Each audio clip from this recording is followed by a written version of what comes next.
एक छोटी सी गली में आयशा नाम की एक प्यारी सी लड़की अपनी माँ के साथ रहती थी।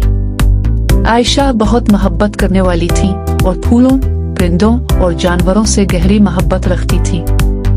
इसकी सबसे अच्छी दोस्त एक छोटी सफेद बली थी जिसे इसका नाम बर्फानी होता। हर रोज जब आयशा स्कूल से वापस आती तो बर्फी ऊंची आवाज में उसका इस्तकबाल करती। आयशा अपनी छोटी बली को गले लगाती और वो एक साथ खेलते। कभी कभी आयशा बर्फ को गोद में लेकर अपनी कहानियां सुनाती। एक दिन आयशा अपने घर के बाहर बैठी हुई थी।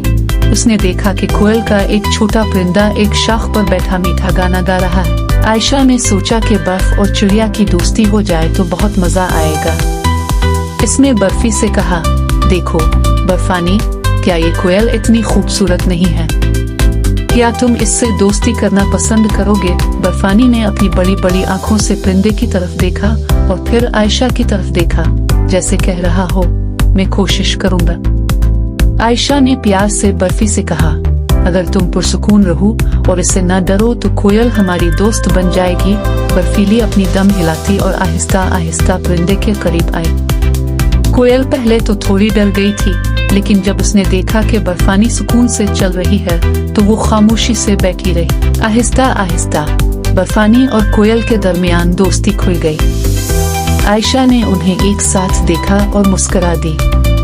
वो खुश थी कि इसकी बली और कोयल अच्छे दोस्त बन गए हैं। आयशा ने सीखा कि अगर हम मोहब्बत, सब्र और नरम लहजे के साथ दूसरों से राब्ता करें तो हम मजबूत दोस्ती बना सकते हैं।